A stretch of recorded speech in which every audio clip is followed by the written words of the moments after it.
Can modern switches act like hubs? I've been trying to find a hub, specifically for the packet broadcast characteristic. I'm troubleshooting a NAS behind a NAT router and want to look at the traffic arriving on the wire, and this seems the easiest, fastest way. Regardless, this is not a question about that question is here. I've been having difficulty finding just plain hubs. Most everything these days is switches, it seems. That made me wonder if perhaps modern switches can be made to broadcast packets like a hub, rendering hubs unnecessary. Can anyone confirm whether that is in fact the case?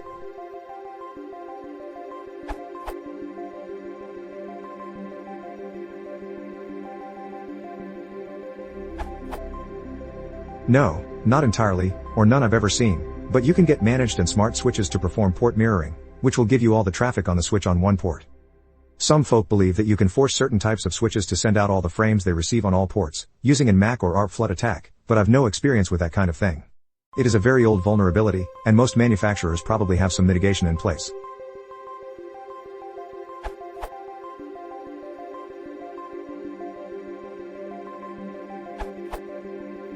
I use an old hub for network troubleshooting as well. They're hard to come by these days. There appear to be a few on Amazon, and you may find some on eBay as well. Make sure to read the tech specs carefully to make sure you're actually getting a hub, as opposed to a switch. This URL.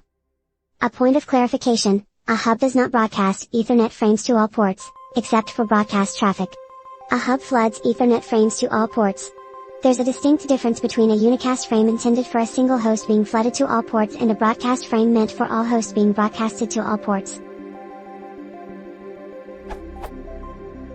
Also, there are two types of broadcasts. Layer 2 broadcasts, which are meant for all hosts on the same physical segment.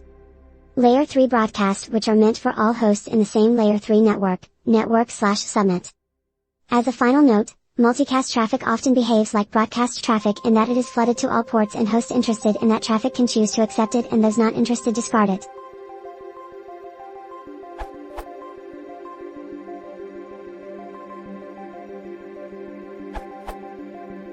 First, Gigabit Ethernet doesn't allow hubs.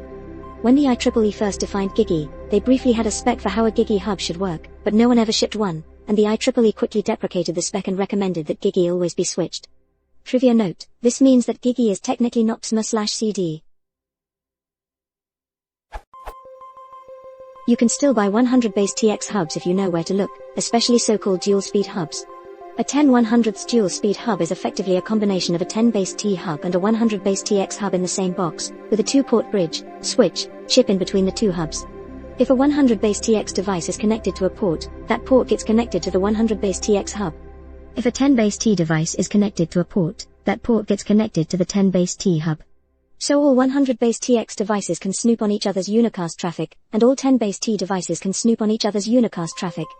But the 100 base TX devices can't snoop on the 10 base T device's unicast traffic, or vice versa, because there's a bridge in between.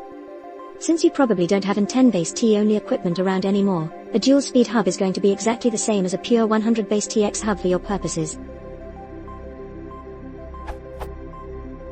And, of course, as others have pointed out, manageable switches often allow you to set up port mirroring, also known as port spanning or sniffer port in some products, which allows you to make sure that one port sees all the traffic to slash from another port on the switch, for the sake of sniffers and other traffic monitoring tools.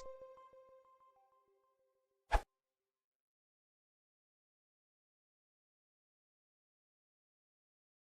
you want to support the channel, please consider subscribing.